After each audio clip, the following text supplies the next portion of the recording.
राज्य राखीव पोलीस दलाचे जवान प्रकाश कापडे यांनी डोक्यामध्ये गोळी घालून आत्महत्या केली। प्रकाश काकडे हे काही दिवस मास्टर ब्लास्टर सचिन तेंडुलकरचे सुरक्षा रक्षक होते। कापडे हे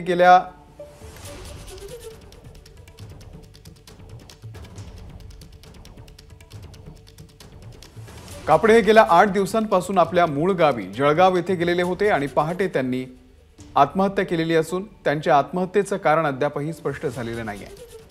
दरम्यान प्रकाश कापडे हे गेल्या 15 वर्षांपासून राज्य राखीव पोलीस दलामध्ये सेवेमध्ये होते। पोलीस कॉन्स्टेबल प्रकाश गोविंद कापडे वय 40 वर्ष, त्याचा SRPF गट 8 मध्ये गट 8 युनिटचा कर्मचारी आहे। तो सध्या डेप्युटेशनवर SPU मुंबई युनिटला आहे। त्यांचं मूळ गाव जामनेर जळगाव आहे। काल रात्री अंदाजे 1:30 वाजता त्यांनी स्वतःचा पिस्टलमधून एका गोळी फायर करून त्यांनी सुसाईड करण्यात आलेलं आहे आणि त्यांच्याकडनं पिस्टल आणि उरलेलं 9 राऊंड मॅगझिनमध्ये सापडलं आहे, ते जप्त करण्यात आलेलं आहे आणि कोणत्या कारणास्तव त्यांनी सुसाईड केला त्या गोष्टी इन्व्हेस्टिगेट करत आहेत। बॉडी पोस्टमॉर्टम करणं आणि आणखी पुढच्या गोष्टी चालू आहेत। ABP माझा, उघडा डोळे बघा नीट।